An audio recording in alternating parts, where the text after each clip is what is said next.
Cook with സോഫിയുടെ ഈ എപ്പിസോഡിലേക്ക് എല്ലാവർക്കും സ്വാഗതം. പഴയ കാലങ്ങളിലൊക്കെ കള്ളൊഴിച്ച് വെള്ളയപ്പവും പാലപ്പവും ഒക്കെ ഉണ്ടാക്കിക്കൊണ്ടിരുന്നത്. ഇന്ന് നല്ല കള്ളൊന്നും കിട്ടാനില്ല. കള്ളിന്റെ രീതിയിൽ തന്നെ നന്നായിട്ട് നമ്മുടെ മാവ് പൊങ്ങി വരാനായിട്ട് പറ്റുന്ന ഒന്നാണ് ഞാനിവിടെ ഉപയോഗിച്ചിരിക്കുന്നത്. അതെങ്ങനെയാണ് നമ്മുടെ വീട്ടിൽ തന്നെ ചെലവ് കുറഞ്ഞ് ഉണ്ടാക്കുന്നതെന്ന് ഈ വീഡിയോയിൽ ഞാൻ കാണിച്ചിട്ടുണ്ട്. പഴയ രീതിയിലുള്ള ഒരു പാലപ്പമാണ് ഇവിടെ ഉണ്ടാക്കിയിരിക്കുന്നത്. അതിനെ ഞാൻ മീൻ മപ്പാസാണ് കറിയായിട്ടുണ്ടാക്കിയിരിക്കുന്നത്. നിങ്ങൾ ക്രിസ്മസിന് ഈ ബ്രേക്ക്ഫാസ്റ്റ് മെനു ഒന്ന് ഉണ്ടാക്കി നോക്കണം. ഇതിന് ഞാൻ എടുത്തിരിക്കുന്നത് 250 ml കപ്പിന് 1.25 കപ്പ് പച്ചരി. ഇത് ഞാൻ എടുത്തിരിക്കുന്നത് ഇപ്പോൾ ഇഡ്ഡലി അരിയാണ് എടുത്തിരിക്കുന്നത്. പച്ചരി ആയാലും മതി. ഇത് 5 മണിക്കൂർ കുതിർത്ത് വെച്ചതാണ്.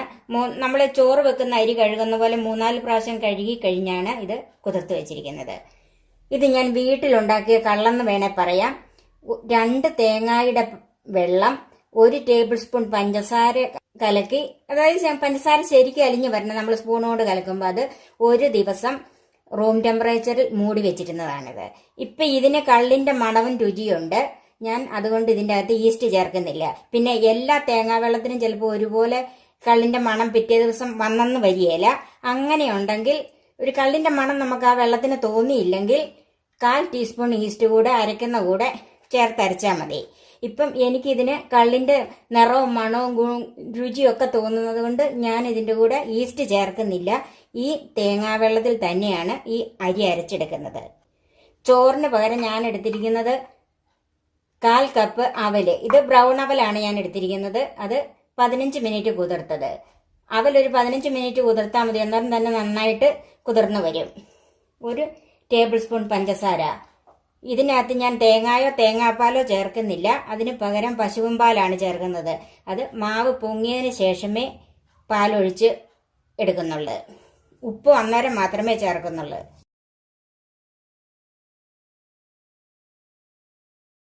നമുക്ക് അരി ഒന്ന് മിക്സിയിൽ അരച്ചെടുക്കാം.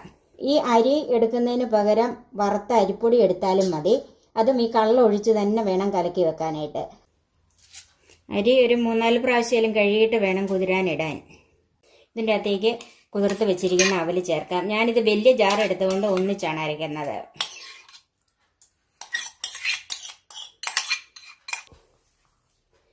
പഞ്ചസാര, പാലപ്പം ആകുമ്പോൾ നല്ല മധുരം വേണമല്ലോ.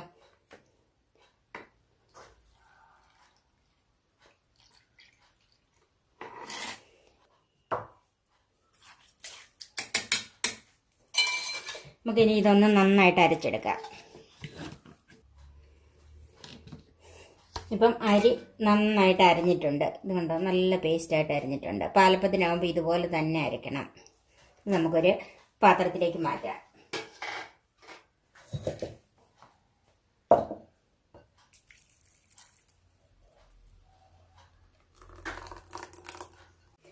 ഇപ്പോൾ അരി നന്നായിട്ട് അരച്ച് വെച്ചിട്ടുണ്ട്. ബാക്കി ഇരിക്കുന്ന ഈ തേങ്ങാ വെള്ളം കൂടെ ഇതിൻ്റെ അകത്തോട്ട് ചേർക്കണം.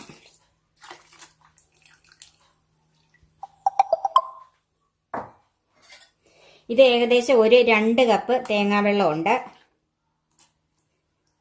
ഇത് നമുക്ക് കൈ കൊണ്ട് തന്നെ നന്നായിട്ടൊന്ന് കലക്കി വെക്കാം. പാലപ്പത്തിനായാലും അപ്പത്തിനായാലും ഇഡ്ഡലിക്കായാലും ഒക്കെ അരച്ച് കഴിഞ്ഞിട്ട് അത് കൈ കൊണ്ട് തന്നെ നന്നായിട്ടൊന്ന് കലക്കി വെക്കുന്നതാണ് നല്ലത്.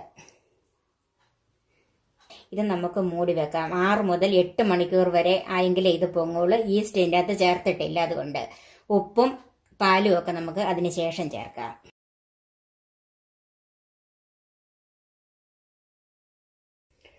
ഇതിന് ഞാൻ എടുത്തിരിക്കുന്നത് 10 കഷ്ണം മീനാണ്. ഇത് വറ്റയാണ് ഞാൻ എടുത്തിരിക്കുന്നത്. ഏത് മീനും മപ്പാസ ഉണ്ടാക്കാം. 2 ചെറിയ സവാള നീളത്തിൽ കനം കുറച്ചരിഞ്ഞത്, 1 തക്കാളിപ്പഴം. പുളിക്ക് ഞാൻ 1 തക്കാളിപ്പഴവും 1 കഷ്ണം കൊടംപുളിയും കൂടെയാണ് ചേർക്കുന്നത്. ഇനി തക്കാളിപ്പഴം മാത്രം മതിയെങ്കിൽ പുളിക്കനുസരിച്ച് 2-3 ചേർക്കാം.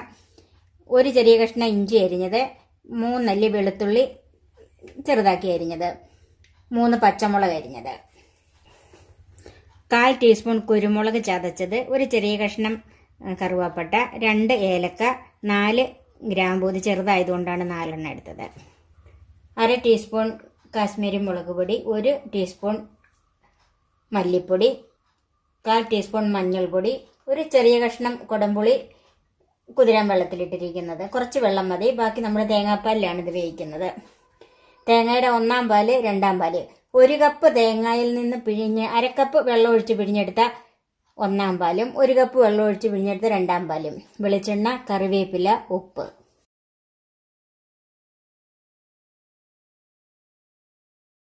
ഇത് മീൻ മപ്പാസ് ആയതുകൊണ്ട് ഞാനൊരു മൺചട്ടിയിലാണ് വെക്കുന്നത്. ചൂടായ ചട്ടിയിലേക്ക് വെളിച്ചെണ്ണ ചേർക്കാം. ഞാൻ 1.5 ടേബിൾ സ്പൂൺ വെളിച്ചെണ്ണ ഒഴിച്ചിട്ടുണ്ട്. ഇതിന് കടുക് ഉലുവായി ഇടണമെന്ന് നിർബന്ധമൊന്നുമില്ല, വേണ്ടിയവർക്ക് ഇടാമെന്നേ ഉള്ളൂ. ചൂടായ എണ്ണയിലേക്ക് കറുവാപ്പട്ടയും ഏലക്കായും ഗ്രാമ്പൂവും ചേർക്കാം.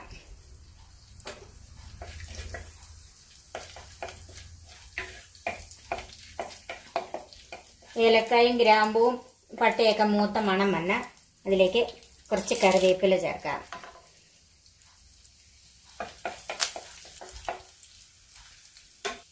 വെളുത്തുള്ളി ചേർക്കാം.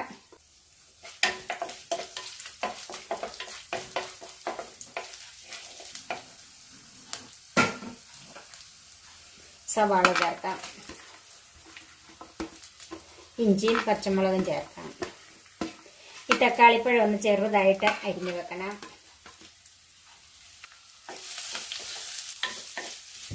സവാളയൊന്ന് നന്നായിട്ട് ട്രാൻസ്പെറൻ്റ് ആയി വരണം. ഇത്തിരി കളറൊന്നും മാറണ്ട.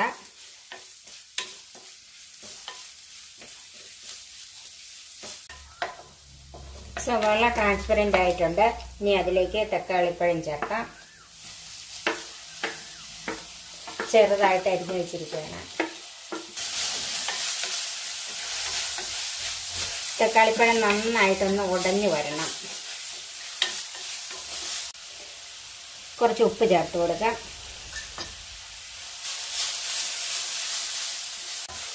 ഈ തക്കാളിപ്പഴം ഒന്ന് വെന്തുടയാനായിട്ട് നമുക്ക് അല്പസമയം ഇതൊന്ന് ചെറുതീയിൽ മൂടി വെക്കാം.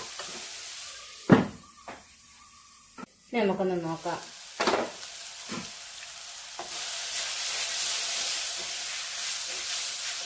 തക്കാളിപ്പഴം നന്നായിട്ട് വെന്തിട്ടുണ്ട്, വെന്ത് ചേർന്നിട്ടുണ്ട്. ഇനി അതിലേക്ക് ചതച്ച് വെച്ചിരിക്കുന്ന കുരുമുളക് ചേർക്കാം. ഈ പച്ചമുളകും കുരുമുളകുമാണ് ഇതിന് എരിവ് കൊടുക്കുന്നത്. മപ്പാസ് ആയതുകൊണ്ട് ഒത്തിരി എരിവൊന്നും വേണ്ട, മീൻകറിയുടെ പോലത്തെ എരിവൊന്നും വേണ്ട. ഇനി മഞ്ഞൾപ്പൊടി ചേർക്കാം. മല്ലിപ്പൊടി, മുളക് പൊടി.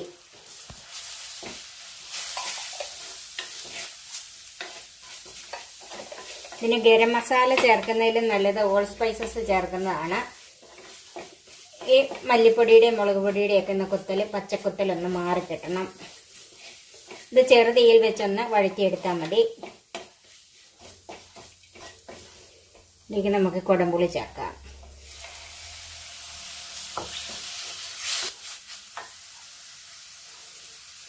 അതിലേക്ക് തേങ്ങയുടെ 2-ാം പാല് ചേർക്കാം.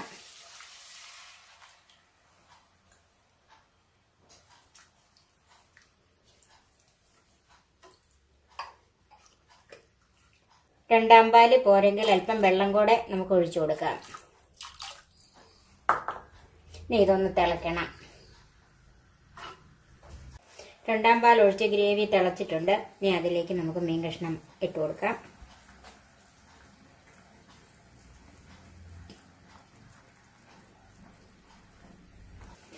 ഇട്ട ഉടനെ ആയതുകൊണ്ട് നമുക്ക് ഇതുപോലെ ഒന്ന് ചെയ്യാം. ഒന്ന് തിളച്ച് കഴിയുമ്പോൾ ഇതിൻ്റെ ഉപ്പൊന്ന് നോക്കണം. ഇപ്പം മീൻ ഇട്ട് കഴിഞ്ഞ് നന്നായിട്ട് തിളച്ചിട്ടുണ്ട്. ഇനി തീ കുറച്ചിട്ട് ഒരു 10 മിനിറ്റ് വേവിക്കാം.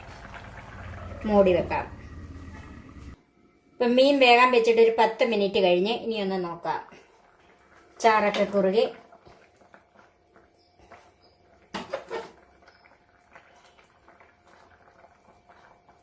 കഷ്ണം വെന്തിട്ടുണ്ട്. നമുക്കതിലേക്ക് 1-ാം പാല് ചേർക്കാം. ഇത് നല്ല കുറുകിയ പാലാണ്. ഒന്ന് ചുറ്റിക്കാം. ഇനി ഇത് ചെറുതിള വരുന്നുണ്ട്, അങ്ങനെ മതി. ഒരല്പം കറിവേപ്പില ചേർക്കാം. ഇനി നമുക്ക് തീ ഓഫ് ചെയ്ത് ഒരു 2 മിനിറ്റ് ഒന്ന് മൂടി വെക്കാം.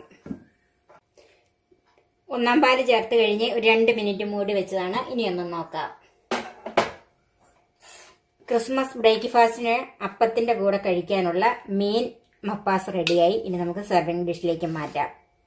വളരെ രുചിയുള്ളതാണ്. ഇത് ഒത്തിരി കുറുകിയിരിക്കുന്നതല്ല. അപ്പത്തിന്റെ കൂടെ കഴിക്കാൻ ആവശ്യമുള്ള ചാറ് ഇതിന് വേണം.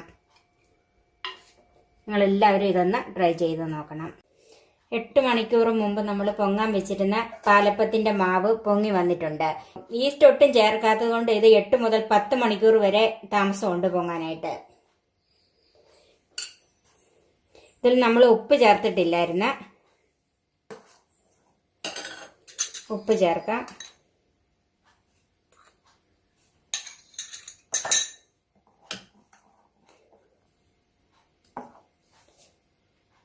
ഇതിലേക്ക് നമുക്ക് കുറച്ച് പാല് ചേർക്കാം.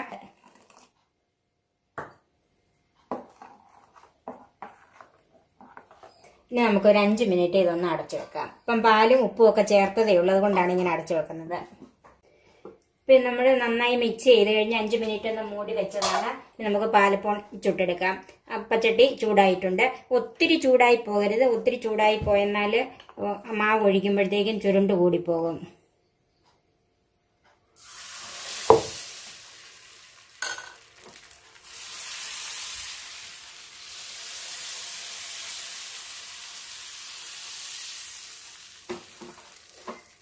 ഇത് ലോ ഫ്ലെയിമിലല്ല, അതിലും അല്പം കൂടെ കൂട്ടി വേണം വെക്കാനായിട്ട്. ചുറ്റും ഇതുപോലെ ഹോളുകൾ വന്ന് ഇനി നമുക്ക് മൂടി വെക്കാം.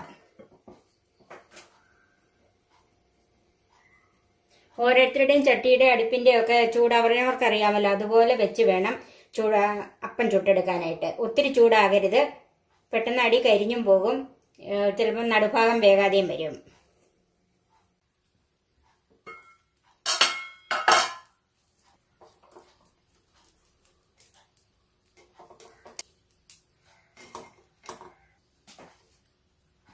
നമ്മുടെ ബ്രേക്ക്ഫാസ്റ്റ് മെനുവിലെ ക്രിസ്മസ് ബ്രേക്ക്ഫാസ്റ്റ് മെനുവിൽ പാലപ്പം റെഡിയായി.